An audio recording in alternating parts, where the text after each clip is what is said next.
What is up, everybody, and welcome back to the Scevoli Tano Tonight Show, guys. I have a very, very, very special guest on the show tonight. He's played numerous characters in four star.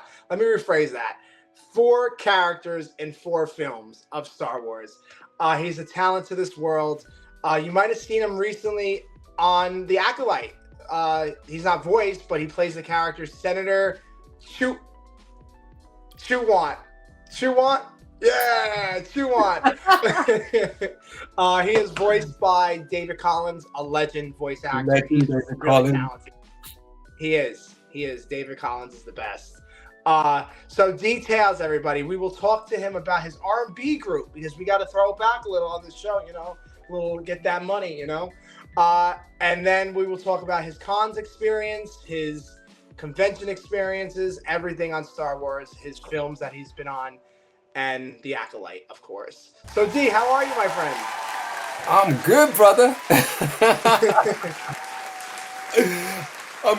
I'm glad you made it. You're a little bit late. I know. I didn't want you sweating. I was actually eating something, and then I was watching the X-Men 97 panel. So I was like, oh, I'm going to miss it, and then I'll catch it later on. I think it's over now, probably, but I was watching that, which I really love the X-Men, so I was like, I got to support them. Me too. I grew up watching them from, I'm not born, I wasn't born in 1992, but as when I got older to watch, Cartoon Network and stuff like that, I realized, X-Men Evolution and stuff like that. The animation shows really do it for me. So yeah, I go back with those. Yeah. I go back with those. We're not young no more, D. We're not young no more. I'm as old as dirt. Yeah. Old as the ground. But D, I just want to thank you for coming on the show and talking Star Wars with me before we start any of the questions. You really are really talented at what you do, and you know your stuff of Star Wars, and you're a Star Wars fan. So my first question to you is your Star Wars journey. How did this come about? I know you were telling me earlier that you loved it ever since you were a kid, and now you grew up in the films and in the show. So how did that come all about? Where did it start from? I know it started from a far, far away galaxy. Where did it come from, D? A long.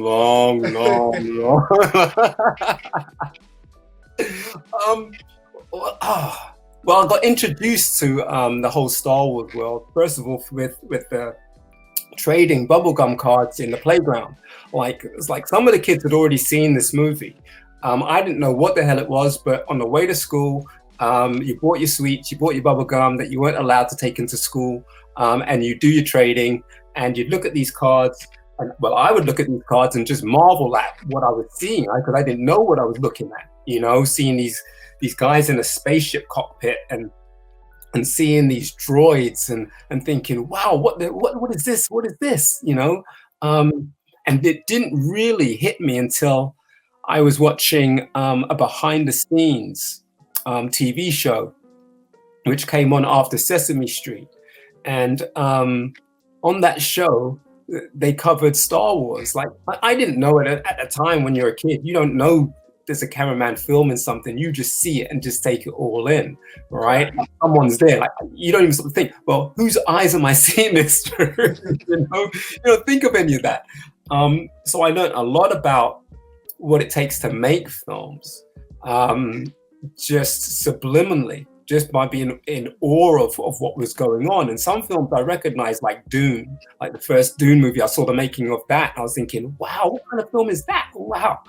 And then there was a set in some kind of swamp, and I saw Kermit, and I saw Miss Piggy, and I saw Yoda, and I saw Jim Henson, and I saw Frank Oz. And I'm like, as a kid, even I know who Jim Henson is and Frank Oz is.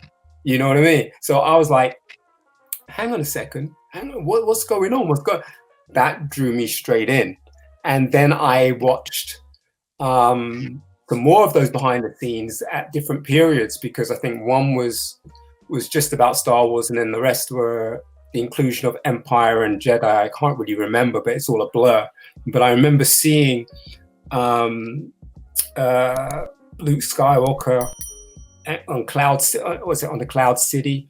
Cloud City, yes. Yeah, and Boba Fett walking with this tray and this dude like with some guy frozen in it going across the screen. I'm like, wow, whoa, whoa, whoa, whoa! But I was always being drawn in based on the fact that George had used his friends, Jim Henson and Frank Oz, to come up with a way of creating Yoda.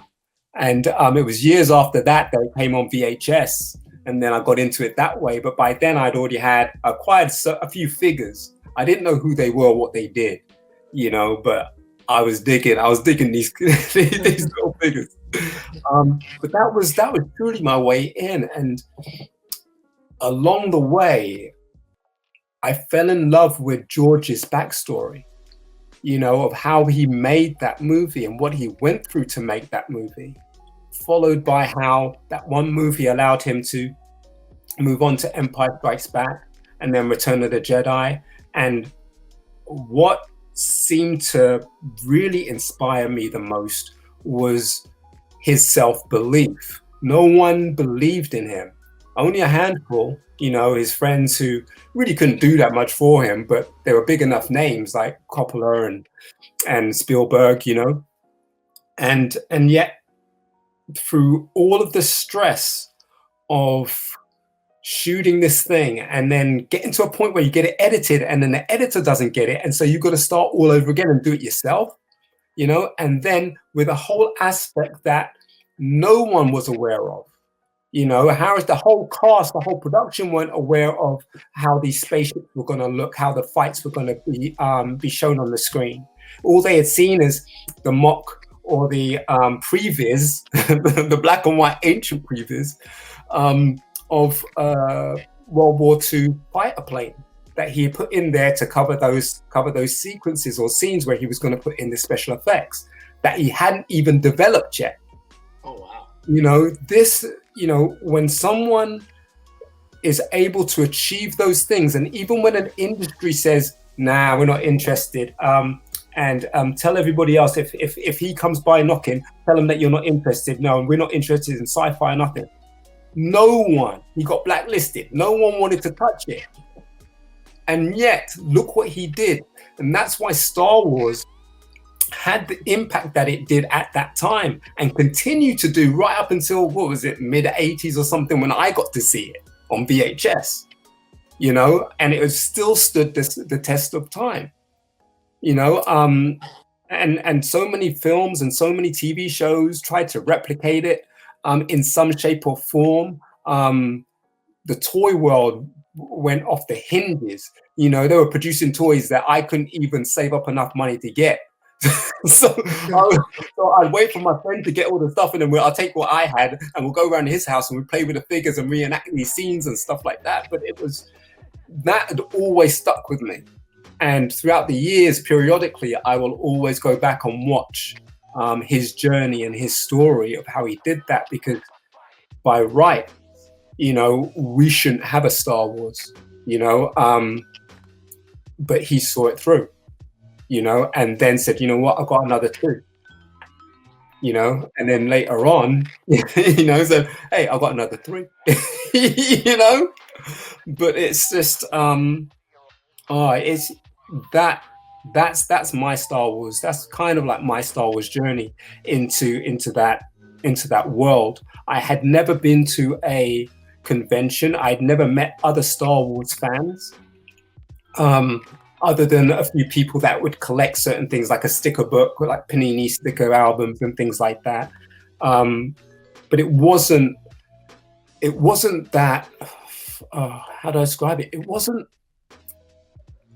wasn't that big amongst the people that I knew, and friends that I had. They were into other things or whatever, you know what I mean? So for me, it was like, okay, I've got that. That's a hobby. I can talk about it with some friends and they kind of get it because everyone knows about Star Wars, right? Yeah, it was quiet for a period of time until eventually one day, I was doing one of these shows. We have shows, Christmas shows. They're like annual Christmas shows in the UK. They're called pantomime, right? And at Christmas, you'll have, it's all based on comedy and throwing pies and all this type of stuff, while vaguely telling a story of maybe Aladdin or in my case, Dick Whittington, who's this guy from up north who believes that the pavements are covered in gold in London. He comes down seeking his riches and then falls in love. And then there's a bad guy who wants to marry his love. You know that relationship complexity, right? And there's me playing, and there's me playing his adorable little cat, who could strut and sounded more like donkey than anything else. And during that period, from playing the Genie of the Lamp to Tommy the Cat, I had met Brian Herring, a puppeteer who went on to do some consulting on the Force Awakens, and he had known that I'd worn these suits. I didn't know it was CFX. I just thought I was entertaining children, and he mentioned me to Neil Scanlon, and Neil Scanlon requested that I come in and see him, and we spoke about, well, I was fitted for a character that Paul Warren plays, and he's kind of like this. He's kind of like a grizzly, I don't know, like a grizzly gremlin type walking dude. I think it was one of Ralph McCrory's drawings or something like that. And it turned out that that part was being given to somebody else. And I just thought, well, if this is as close as I get to Star Wars, then I'm on the right track. There won't be a second chance for this. This was the one bit, and it's just told me all I need to know. Like I just got to keep going. We got to keep going. And then they called me back and said, "We've got another character for you. He's theoretically going to be walking on his knees because the director likes the director and the art design were looking at the body length differentiations between the length of the arms and things like that, and I said, well, yeah, whatever it is, yeah. I'm in. I'll do it. If I have to jump off the cliff, I'll do it. Yeah. If it's Star Wars, I'm in. Say no more. And those fittings went really well. I got to meet Tom Bell, who was acting with me. He played a character called Prashi, and I played a character called Kratinus. And so it was Prashi and Kratinus, these twin swindlers, shall we say. And Tom's character, Prashi, would always make my character laugh because my character had a fixed laughing face, which only changed if I put my head down. So it looked like I was always building up to a laugh so I could always sell this laugh. And that was incredibly infectious during our show and tell. And then later on set and in between takes, entertaining everybody and doing what I always dreamed of doing, which was being a part of something like this. And with the atmosphere, the way that it was on The Force Awakens, you can't help but entertain and make people laugh because they're laughing at your face anyway. They're laughing at that mask. And I hope so. I hope it was that one. Now, putting those stuff on, like putting that thing on for how is it underneath that outfit? Like, is it hot under there? Like, what is it like to have like be a creature? I could say, like, be a creature. It varies. It varies depending on the suit you're wearing. But the primary thing you've got to be aware of is not being claustrophobic. If you're cool with confined spaces and only being able to get this much sight going and having to pace yourself because of the breathing, then you're pretty much good to go. The next thing would be, do you know how a creature or a droid moves, let alone acts and performs in Star Wars? And if you do, it's good. If not, then we'll walk you through some stuff and it's training and whatever. But mine, I think for me, it was pretty much instantaneous. I got it straight away. I got it. It's Jimmy. No, you got this, Dee. And that's what is so beautiful and almost serendipitous about the whole thing. It's like I was born to do it. You know, I hadn't believed that I would ever get to, because when they were filming the prequels, I didn't send a headshot to any of the British casting directors saying, oh, I'd like to be in it, because I'm like, well, they're shooting all the way over in Australia. Was it Australia or New Zealand? Yeah, Australia. Yeah, I think it was Australia. Yeah. Yeah, something, and they're shooting all the way over there. They ain't going to send me, some nobody, all the way over there. And so when The Force Awakens came around, I was like, they're going to be picking faces out of just people walking into the room. So it's got nothing to do with your CV.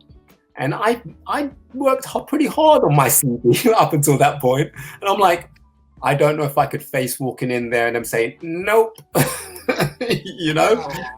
So I didn't bother, right? And so, yeah, for me to find a way in through just doing what I did on stage, entertaining children, you know, and I even remember when, like, we'd do 2 shows a day and I would have to paint my own face and wear this cat kind of like costume thing with a tail and wear this afro with these white ears and there and stuff like that.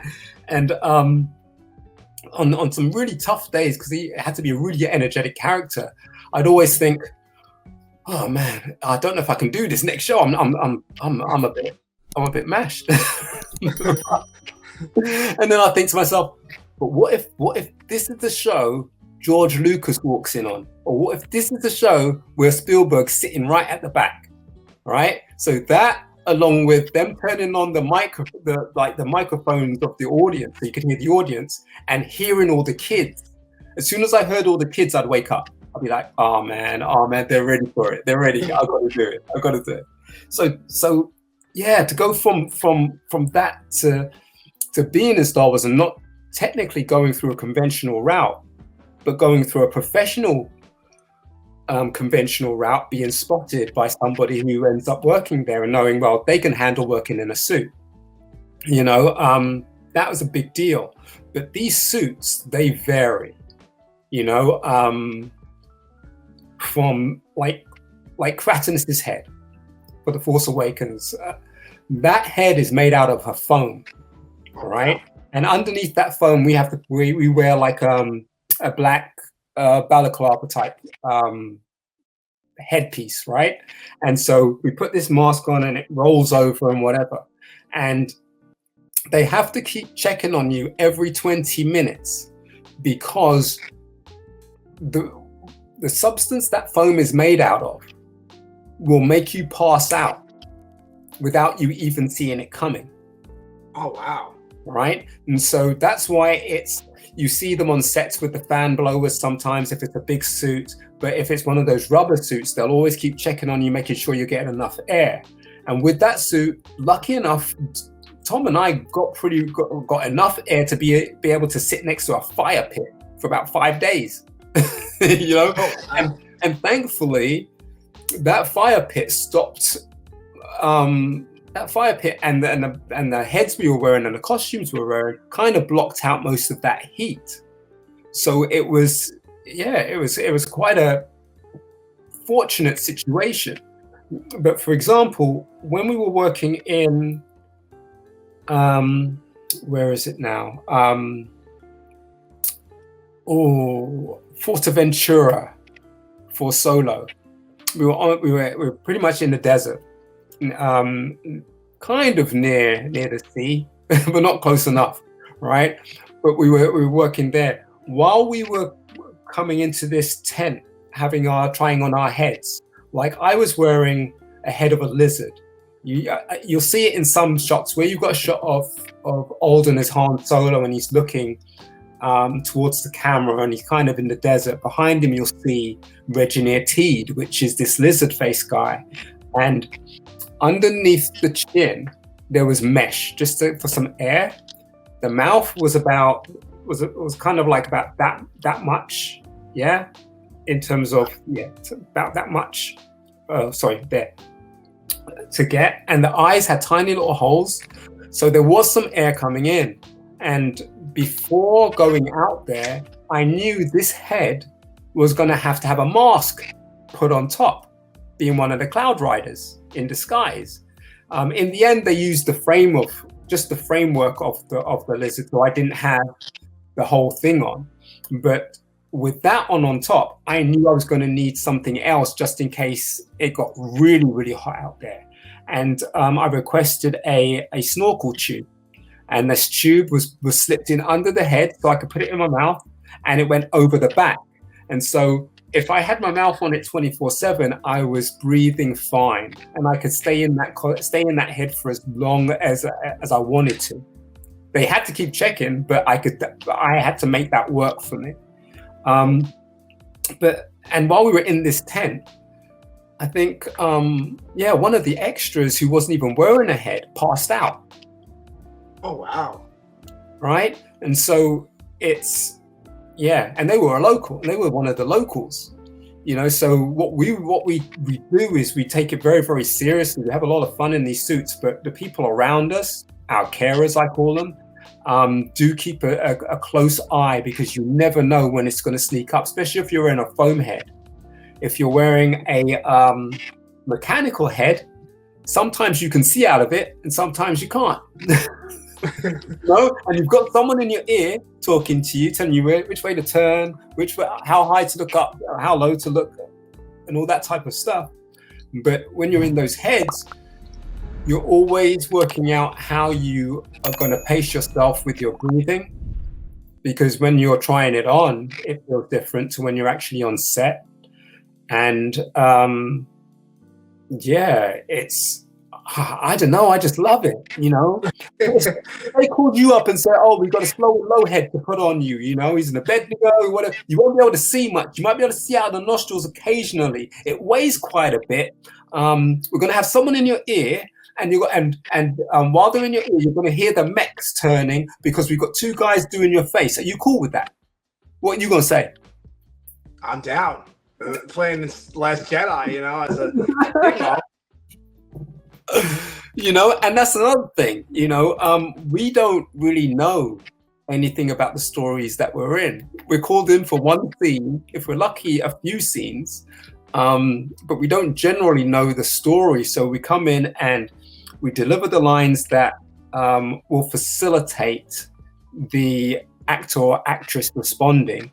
Whether it's going to be kept or not is another thing, and whether it's going to be dubbed by someone else, like David Collins or something like that, you don't know, but you facilitate that whole part, that whole role, and that's all you know. And so all you're looking at sometimes, well, I say sometimes, but generally, when I'm watching these films, I'll wait for my scene, I look for my scene, I'm like, oh yeah, okay, and it's weird because I can't recognize that's me, because my eyes aren't looking at what I look like. So I'm like, okay, well, if that's me, that was all right. And also, if you don't like the movie, hey, I didn't write it. And hey, you can't see me, so you can't hate on me, See, I feel like when, you're that type of person, if I ever go to the movies with you and we're sitting to watch a Star Wars movie, and you can't tell me if you're a character in there, but you'll be the type of person that we're sitting next to each other, and you'll be the one hitting me. Like, did you see that? See that, Chris? And by the time the movie's done, I'll have bruises and head trauma. And then when you tell me, hey, Chris, hey, that's the character I've been, I'll be laid out on the floor with the popcorn. Yeah, but you know what? I won't be hitting you when I'm on the screen. I'll be hitting you at all the other things that I didn't even know were in the movie. Yeah. Did you see that? Oh my God, did you see that? Yeah, I saw it. If you stop hitting me, I can see it more. That would be you. That would be a fun time. But no, that's what it's about. That's what we go for, man. We go for the jazz, isn't it? So my next question to you, Dee, is what's it like on these sets of these 4 movies that you did? Like walking on The Last Jedi, The Force Awakens, Solo, and I think Rogue One. What is it like, the atmosphere on there? What's it like? And what was the first time you ever geeked out? Did you ever geek out, someone on set that you were like, oh my God, that's that's like Cassian Andor, or like Han Solo, or like Rey, or like Kylo Ren, or something like that? I geek out over everything, every single thing and everyone, right? So we were working in the fight arena just before the Sabaka area on Solo, and I was playing a Gotterite with another twin Gotterite with Tom Bell once again, right? And while we were waiting for them to set up, you know, there's a droid scanner on the wall, and you hear some of the crew walking past saying, "Oh, what's that? I wonder what that is. Maybe it's like a cigarette machine." I was like, "Oh, no. That's a droid scanner. It goes off when there's a droid that walks past." You know, I'm like that. You know, and also if you see a port where you see a droid plug in, I'm like, "Oh my god, there's one of those." You know, and obviously when you see some of these legends, man, you know, when I was on Force Awakens, I didn't have my head on, so I wasn't always recognized as playing that character of Kratinus. So it took people a while to work out that I was under that head. And I was just going to, the snack area, and I opened up the door, and Harrison Ford and his crew are just walking on in, and I'm like, I felt like a doorman going, "Yes, oh my goodness, oh my god, yeah, I know you." But just that moment of opening the door, they're walking up, and it's Han Solo. It's not Harrison Ford, it's Han Solo walking up, gives me a nod. I'm like, "Damn, ain't nobody gonna believe this." Right? But there's just so many things like that. I remember Luke Skywalker sneaking up on me during the filming of Canto Bight on The Last Jedi, you know, and we stood there looking at this screen, and I'm trying to just hold my composure, you know, and it's something else. It's something else. It's absolutely amazing. And working with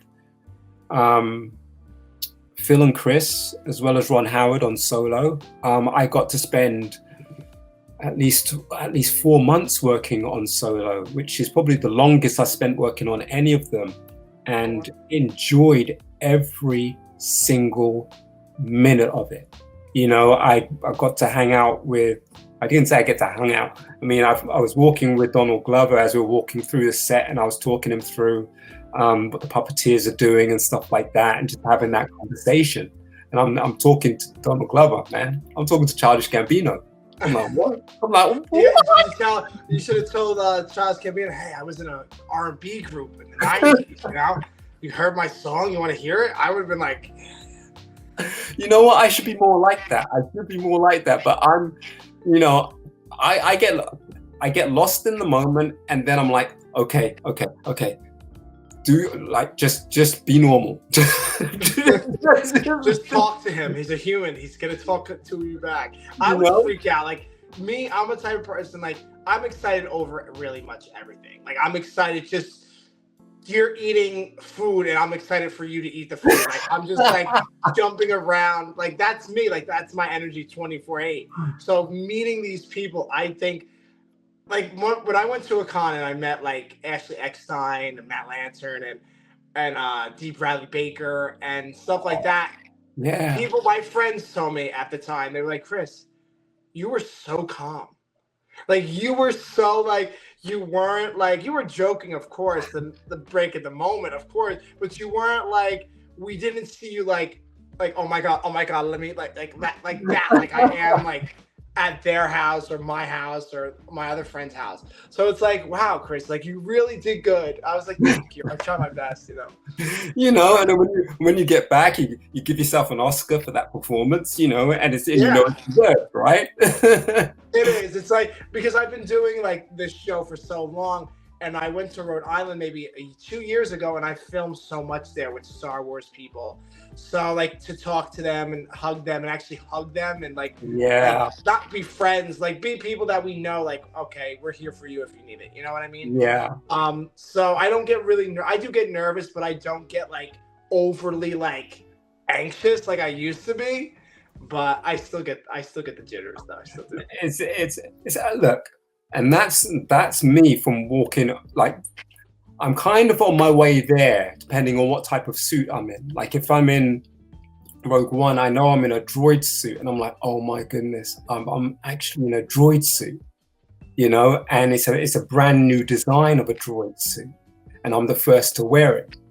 Oh my goodness. And it was, the story with that suit was that I was supposed to be playing K2SO until it went through a design change, and then went to Alan Tudyk, another legend. You know what I mean? Oh, I love. Let me just before you start. Alan Tudyk is my god. Like I love him so much. I watched him in Resident Alien. I watched him in like Dodgeball. He was in. Alec Tudyk is such. I cannot wait to meet him. Didn't he do the voice in iRobot? Well, did he do the voice in iRobot as well? Say that again. Say the name. Was he the voice in iRobot? I think so. I'm not too sure. He did so many. He's the voice of Joker in the Harley Quinn animated series. He played Tuk Tuk on Raya the Last Dragon, one of my favorite Disney animation movies.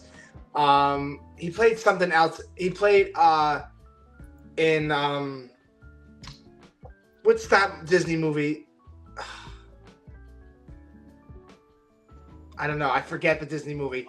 Alcanto. There we go. Alcanto. Okay. That's one of, I think he played the lamb or something, or there was an animal in there. He played or chicken or something. Yes. He does amazing work. Alan Tudyk is really that guy. Like I bet you he's like the sweetest person ever too.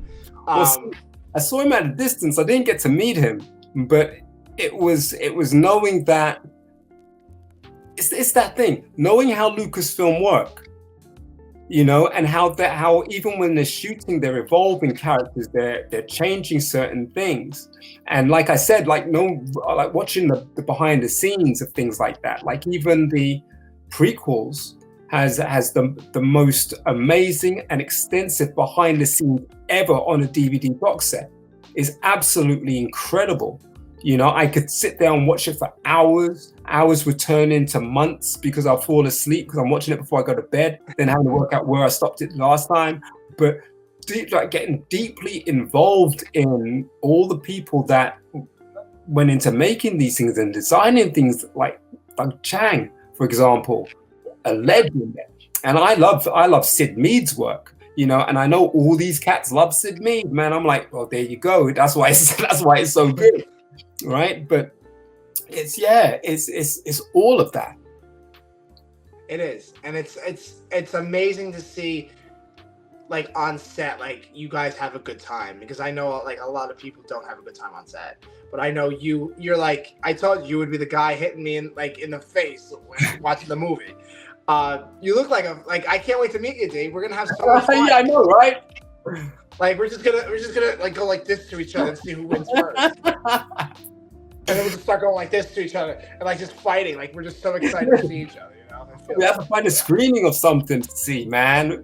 Imagine sitting in the cinema or something, man, with some popcorn. That's what we need to do. That's all. You know, you're all the way in the UK. You got to come to the States more. You got to come to the States. Working on it. Come. Do the so what's it? So we talked about droids. We know how you love droids. So who is your favorite droid? You can pick, if you want to, you can pick 3. Your top 3 favorite droids if you really want to. If you just can't pick one, because they're adorable, all the droids are.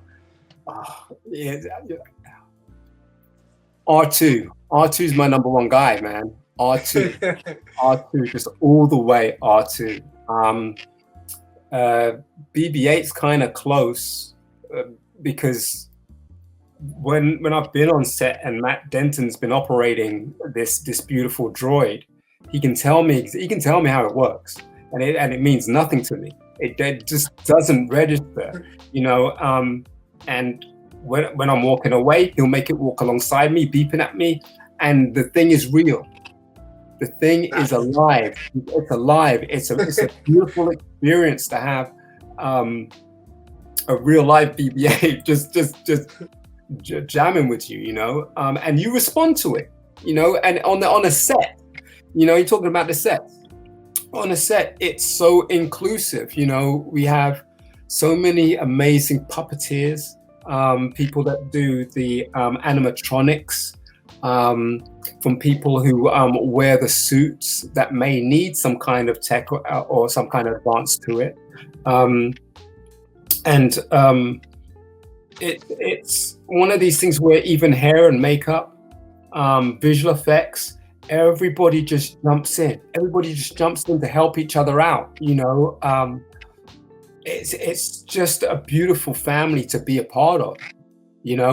So I think going back to your droids again, I'm going backwards and forwards a little bit, but yeah, R2, BB-8's kind of cool, but I won't put BB-8 in front of C-3PO. And yeah, and out of L1 and BB-8, man, I might give it to BB-8, but L1's got a good place in my heart. Just the one and only droid I ever got to play, but it's absolutely a beautiful role to play. And it was totally all about improv on the set of Jeddah. Because it was guerrilla filmmaking, they just said when the cameras were rolling and when they weren't rolling, and they would position you somewhere. And this is what I mean, where if you know Star Wars, you'll click right in, or if you don't, you might be a little bit lost for a few minutes. And put me in this situation, say we're rolling, I'm like, okay, I've got to find myself something to do. And then when they say cut, like it's muscle memory. When they say, okay, picking up again and shooting, I do that same routine all over again, just for the camera's continuity and for my continuity, because you don't know what they're shooting, how much of it's shooting. You don't even know where the cameras are, So that set was just about me improvising with these kids. The kids were absolutely amazing. I went up to them talking like this, and having it register in my, kind of resonate in the headpiece I was wearing. And I stayed in character, and then they stayed in character, and we were just going back and forth in between breaks and just doing this thing, and all I was concerned about was just keeping them entertained. And the crew could see that there was a nice camaraderie going on there. So they let this keep playing out and let it keep happening. And then after a break, their carer came back and said, "Oh, look, there's your droid friend. Go and droid friend." And they all came running over, and it was the most sweetest thing in the world to have these little kids running over in their Jedi costumes in this Star Wars universe. And I got so excited, I just started doing this. And that's what ended up in the movie. And I didn't know they were filming, and that touched me deeply when I saw that in the movie. Forget playing K2SO, you just gave me my moment, and it was, it touches, it has a place for me even now, just because I was giving them a memory beyond cameras, action, and whatever. Their whole period of time, like we could spend hours on a set waiting for them to set up or do something, but in those hours it was filled with them interacting with this droid. And Pablo Hidalgo wrote an amazing piece about the L1 droid in the Rogue One dictionary thing, and it summed up myself, and it summed up that character and his interaction with the children. I don't know it off by heart, but it was absolutely beautiful. Wow, that's amazing. That's what you'll treasure forever. That moment in that. Yeah, and each film has those different beats for me, because I'm seeing something else. In Solo, it was Six Eyes cheating, and the guys, the puppeteers under the table, getting that shot in two takes or even one take. I was blown away because it felt like I was watching a whole room of human beings, like Muppets interacting with human beings, and it was like a Jim Henson thing. And I'm like, well, that's it.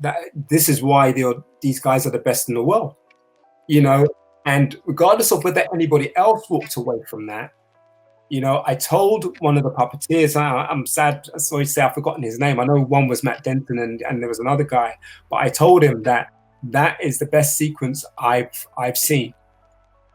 in working on these movies. It's just absolutely Jim Henson-esque, and that's what it means to me in terms of that journey of coming into this world where most of these puppeteers have worked with the Muppets, have worked or did work with Jim Henson or Frank Oz, and I'm in complete awe every single time. Yeah, it's a magical place. It is. I'm feeling the magic as I'm so Dee, your top 3 favorite Star Wars characters and why? Top 3. Ooh, my top 3. Okay, that's 1. Okay, that's 2. I'll give you the first 2. I'll try and work up to the third.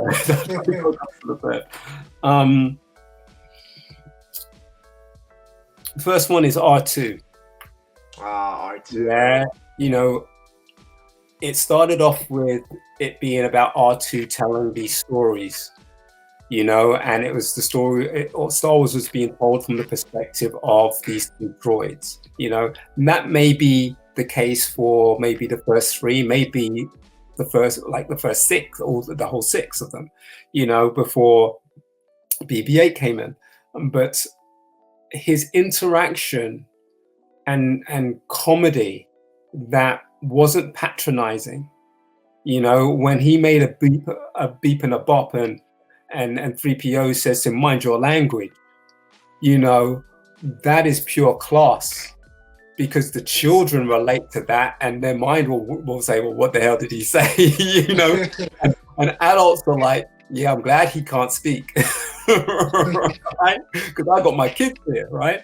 But also coming through for them in a jam, the whole thing with his role throughout the Clone Wars, you know, wasn't diminished either, as well as his role in the prequels. And, you know, that, what was it, I think it was in Revenge of the Sith, you know, and Anakin's trying to have his back and they're on this ship trying to save the Palpatine, you know, and they get caught in this force field, you know, and he says, well, I say patience, you know, and he's like, well, they're waiting on R2. And then he comes whizzing in, hits the wall, the boys come in, and he's so audacious. I think he tried to kick one of them or zap one of them, and then he gets kicked over, you know. I'm just like, that's R2, you know. And I don't know if you noticed, when they're in the cockpit trying to stop this ship from crashing, just before that sequence, when there are droids in there, before what's his name? Who is the droid who was stealing all the lightsabers? General Grievous. Yes, just as he's leaving, you know, and the droids are kind of backing out, R2 trips one over. Yes, he does. Yeah, so I mean, I love R2 because he's like those tiny little dogs that don't know they're tiny. Correct. Yeah, I can get that. And he comes through in a jam, you know. The second one is Ahsoka. Yeah. You know, and for being a new character being introduced into the Star Wars universe in the Clone Wars, I wasn't privy to whether people appreciated it or not. You know, I was just watching it, not knowing any fans at all, or even knowing that I could access fans on YouTube or anything like that.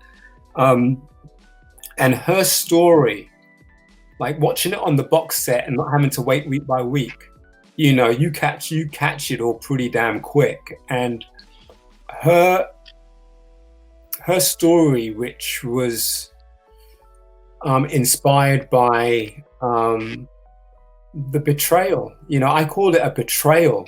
You know, that no one had her back. No one had her back, right? Only Anakin. Anakin had her back, though. Yeah, he had her back. But the way the story played out was that he was really, really held back from actually being able to have access to helping her and being there for her, you know, while even the Jedi Council are above him and making their decisions. You know, it is always a very emotional watching that story play out, and you get it. You know, this is like beyond a strong female in Star Wars. This is like the next level, you know, where you have Princess Leia, and yeah, she hadn't quite learned how to use the Force at that point, but she was a very powerful individual, just being a princess, you know, and a rebel leader and all that kind of stuff. With Ahsoka being actually part of the Jedi schooling and going through it, and you're thinking, oh, she was going to be a master, and she's going to be up there, you know, maybe we'll see her in the future, and so on and so forth. That story just hits me in all the right spot, for all the wrong reasons, because it's heartbreaking. It is absolutely heartbreaking, and the way she comes out of that. You're saying, you know, there's the light side and there's dark side, and she's like saying, well, I ain't picking any. You know, see you later. Like, you guys keep fighting, I'm gone, right? That was for me just very powerful. And I've got to say, seeing her in The Mandalorian season 2, like, that season absolutely tore me apart. That broke me in so many different areas of my own emotional state. But when he was communicating with Grogu and Mando was pacing backwards and forwards, I'm thinking, that's a dad. That's what a dad does, right? You know, I'm taking all of that in for everything that's led up to that moment. Like, he literally won't let anything happen to this kid, and now he's pacing like he's the kid's dad, and he technically is. Right? And Ahsoka being involved in that sequence and being able to communicate with Grogu just had me streaming. I'm seeing a live action Ahsoka, you know, connecting with this child, and I'm seeing a dad pacing, and this is all too much for me. You know, so yeah, my third, you know. There are easy characters to choose from. Like, you can say Luke, you can say any of those guys and things like that, and their story isn't less important because of the journey arcs that they all have to go on. But I'd be remiss if I really, really didn't enjoy playing Dee Tails I, so maybe he's the third.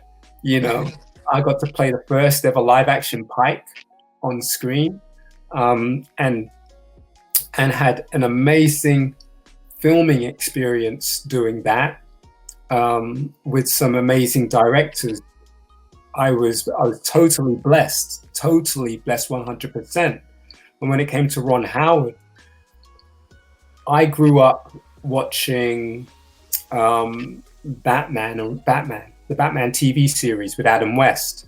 You know, I'd rush home to see that, you know, and then either before that or after that, there would be Happy Days, you know, and I would see Richie Cunningham, you know, and I was now stood in front of a man who had me run home to see him on TV or playing opposite the Fonz, you know.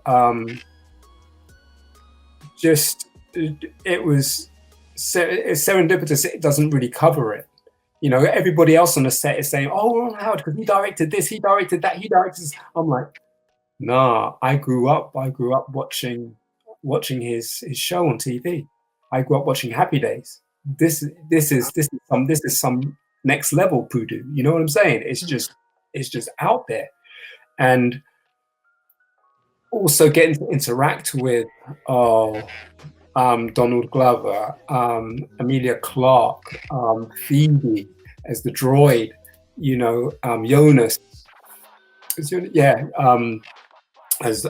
Wookiee, and being able to stand in front of the Millennium Falcon, and at times you know, get to walk on the Millennium Falcon and claim dibs. You know, this is my ship, you know. But I will say there was a moment on set when Emilia Clarke and Phoebe were singing an E17 song. They were like a British pop band in the UK. And I started singing it. And I was like, oh, yeah, I remember touring with them. And they stopped immediately and stared at me and said, what do you mean you toured with them? And I said, oh, yeah, I used to be in a band. I said, what band? I said, M&A. And then they both stood there and thought for a minute and then said, oh, I got a little something for you. And I could have cried. I was wearing the mask, but I literally could have cried because I don't really push that out. I don't kind of project that and say, well, oh, I used to be in this, I used to be in that. I don't really kind of do that. And it was one of these things that happened in conversation where I actually forgot. You know, they sang a song and I instantly knew it. I was like, oh yeah, you know, and yeah, dude, it's just a blessing every time I'm called into work, and it's really hard for me to call it work because you're having so much fun. I absolutely love it. I was on set on Solo, and Ron Howard called me over to come and sit in one of those chairs to watch the monitor. And so I'm watching this monitor, and he said, "Oh, look at this! This is the scene we just shot of you walking in and then following you into the room." And I'm watching it, and then I noticed what do you call them? One of them box droids with just legs underneath. Oh, I know. I don't know what they're called, but I know I think it's like a mouse droid. Is it a mouse droid? No, that was a tiny one. Oh, I'll tell you a story about one of those tiny ones. But it was, it was one of those droids, where you got just the feet underneath it. Remember I think they're called mouse droids. I'm not too sure though. No, that's the small ones. The small ones are the mouse droids. This is something else. This is, we'll figure it out, and you'll have to put it on the screen underneath. Yeah, we figured it out.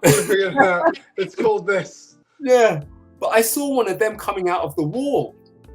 Yeah, and I think it was Jimmy V in that suit. And I instantly stared at this thing, forgetting to watch the whole scene play out. Because I was like, oh my goodness, that droid just walked out of the wall. So that's kind of like how I turn up to set. But most of the time, it's like in my head. It's like, in my head, I'm just like, oh my God. And outside, I'm just like, yeah, that's cool. That's cool. Dee, so my final question to you is, because we're having so much fun, if anyone out there wants to do acting or do what you do, any advice to those people wanting to start acting or even voice acting or stuff like that? What is that advice you can give that little boy or little girl that is watching this and wants to pursue the dream of acting? If this is what you want to do, understand it's not impossible to do. Yeah? Think about how it all happened for me. Nothing was conventional about what got me into Star Wars other than loving the craft. If this is something you want to do, fall in love with doing it. You know, find a way to perform. You know, if there are no theater shows going or whatever, shoot something, shoot little stories, shoot little movies, shoot something, you know, do your best to go and meet some of these people, talk to some of these people. You never know who you're going to run into. You never know who's going to see your work, see what you're up to, what you're invested in, what your dream is. You know, these things happen out of the blue. For example, one of my best buds, Chris Bartlett, when I first got in touch with him, he was talking to me about my L1 suit because he builds droid suits, and was dressing up as C-3PO and just going to some of these conventions or places where he could just dress up and perform for the children. He did it for the love of the children. His plan wasn't to get into the movies per se. Not that he would say no, but it was just to entertain with what excellence he could bring and what he knew he could bring to the table. Before you know it, Lucasfilm spot him and say, that's a pretty good suit and that's a pretty good performance you're doing. Would you mind coming to do a few things with us? We want to introduce you to Anthony Daniels, and so on and so forth. But by the time we're up to The Rise of Skywalker, I'm saying to him, contact the office. They might be interested in having you come over at some point, or even if you're over, you might be able to jump on something. And he said, I can't do that at the moment. I'm kind of tied up with something. And I'm like, I knew what they were shooting. I knew they were shooting The Mandalorian. And I'm like, no way. And from that story, knowing that it went to someone with such a beautiful heart and a sincere heart about what he has a passion for doing, he's deserved every moment of screen time, every moment of a fan's appreciation for what he does, because of that journey that he went on. You got to remember, only you know what it is you want, and only you know whether you're capable of doing it or not. And if that's the case, there's only one person that needs to believe in you, and that's you, no matter what. I didn't come from a family that could afford to send me to drama school. I did the usual. I did drama at school, then did a BTEC Performing Arts course where I learned about physical movement. It wasn't ideal, and it wasn't what I thought what that course was gonna be. Like, I thought I was gonna be learning jazz and tap, and I get in there and say, no, it's gonna be contemporary dance. I'm like, contemporary who? Contemporary what? Right? So it was more like finding out about contraction and release of the body and the relaxation and where a movement comes from, and where a gesture comes from, and what type of position you're going to be holding and engaging with, because you have to give just as much as when you have to give just as much as when you've got dialogue as when you haven't got dialogue.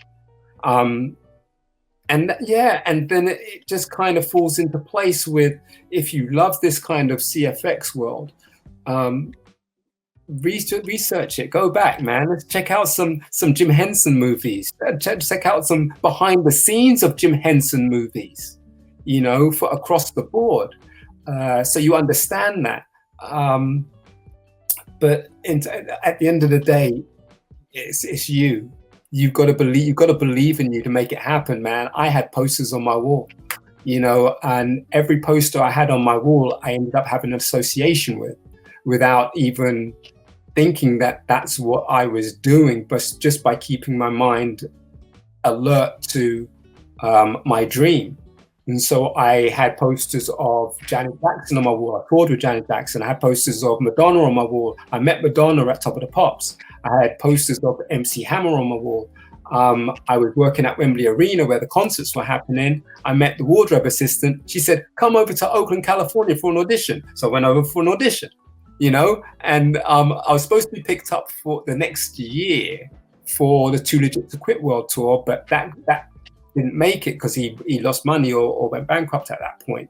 But in that same year, I had posters of Prince on my wall, and I met the New Power Generation, and they said, oh, come and see us next year, we're coming back. And then Prince came back without them.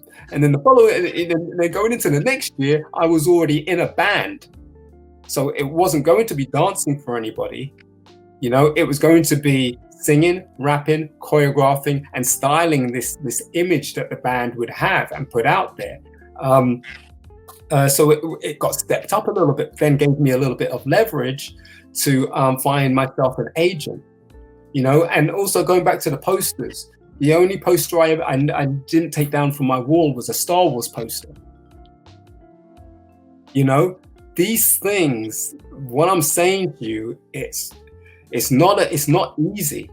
It's not easy in a sense that it's going to come quick just like that.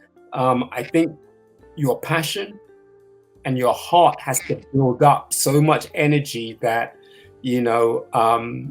the inevitability of the possible just happens, you know. But that's it, you know. You just stick with it. Don't care. It doesn't matter what anybody says. Nobody I went to school with or college with believed that I would be in movies. It just doesn't happen. But I knew that it wasn't impossible, so there was a chance. You know, you're an inspiration. You really are. Really bless you, brother. Bless you. You really are. Hearing your story, hearing the love you have, just for Star Wars, like it's really true. It's genuine. You know, like some people maybe fake it till they make it, but you're not one of those. And bless you. I'm listening to it. I'm not speaking because it's like. That's how I talk. Like I talk so I don't know why that dumb just came up. So passionately, yeah. So passionately about Star Wars, and I love that. I'll tell you this other thing that happened on Solo, right? There's a scene that didn't make it into the cut, right? But it was when they had taken over Quay Tolsite's office. And Woody Harrelson stands in front of the door, and he blasts at a couple of the pipes that are coming in. And after he blasts them, there is a tiny little mouse droid that's rolling in, sees him, and then turns around and walks out. So he's about to shoot it, and then it rolls out. And I'm like, oh, please make it into the movie, please. But it didn't. But I got to see that. But Dee, you are a treasure to the Star Wars universe. I just want to say thank you so much. Before we go, where can everybody find you on the social medias? Well, my main page is Dee_Tails Official on Instagram. I kind of run everything through there, and on Facebook, Dee Tails. You'll recognize my page because I always have a Daffy Duck as my profile picture. Daffy just rules, man. It doesn't matter what anyone says. There's only one duck. Right? And Twitter. You can find me on Twitter as well. I just followed you on Twitter. I'll follow you back.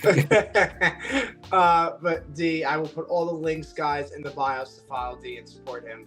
Dee, I just want to thank you so much for coming on the Scevoli Time on Tonight Show and talking Star Wars. You're welcome to come back anytime. Hey, I got a question for you. For you before you go. If you could appear in any part of the Star Wars saga, which era would you appear in, and as what? Animation is included as well. I think I would go animation. I think I would be with the Clone Wars, like that era, and like to survive. Like I want a game like of Star Wars that you play as your own character. Your name is your name, or whatever they want to make up the Star Wars gurus.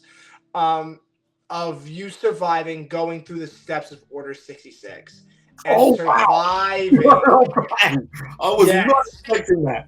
Surviving up until like the last Skywalker saga, the Rise of Skywalker, and you die there, or you survive and go on like with Rey, like you help Rey build the next Jedi Order.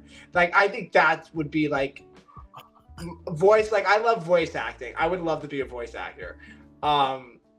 But yeah, I think that time period would be my favorite, like the Clone Wars, and to be alive, I would survive. You know, I would be a Padawan, like maybe like 10 years old, like a little Padawan, and survive and reach to see where Cal Kestis is, Ahsoka is, like all those, and Rey and that stuff like that. That would be That would be epic. You might have to copyright that as soon as we finish this. I might, yeah. I think I'm gonna. I should. I think it would be a great Star Wars game. I think it would really. So do I. I mean, I still play Star Wars Battlefront 2. You know, I'm loving it. You know, I'm just trying to wean myself off it. But that's an incredible idea. And it's funny because whenever someone says to me, if you could be anybody in Star Wars, who would you be? As a kid, I never wanted to be Luke. I never wanted to be Han. I never wanted to be Lando. Yeah, because they already existed as far as I considered as a kid. So I'd be like, oh, I'd be someone helping. That's what I'll be. You know? Yeah, I would want to be like my own like Jedi name, like Jedi Scevoli or something like my last name. I would like to be something like not seen, like a different Jedi, not a species, a human Jedi, but different powers, Yeah. like telekinesis, like stuff like that, like different things that we don't see in that era. I would want to have. But yeah, That game and each level. Yeah. yeah. And then I would have a master, of course, and then my master would die, you know, and you see how you would go. Like I would go through the story of without my master, without that like role figure in the world. Like how do you survive, you know, stuff like that. I would love to see that. And you hear stories of some of the legends or whatever. Yeah, it's like you knew Anakin Skywalker, like you knew Obi-Wan, like General Obi-Wan Kenobi, like stuff like that. You know what I mean? Like as a game, I would love to do that. I love General Obi-Wan Kenobi, man. Just so cool. Yeah. That's fantastic. Yeah. But Dee, once again, thank you so much for coming on the Scevoli Tano Tonight show. I appreciate you and your love for Star Wars. Like I said, you're welcome on the show anytime. You are a genius and so sweet, so nice. I can't wait to meet you in person so we can just not stop hugging. Just hold each other, you know, and then go to the movies and just like hit each other in the movie theater. Yeah. Oh my God, my Anakin figure. But thank you so much, guys, for joining us on the Scevoli Tano Show. Please subscribe down below to the YouTube channel, the Scevoli Tano Show. Be kind to one another, guys, and may the Force be with you, my friends. Always. Bye. In my life, when you find people who need your help, you help them, no matter what.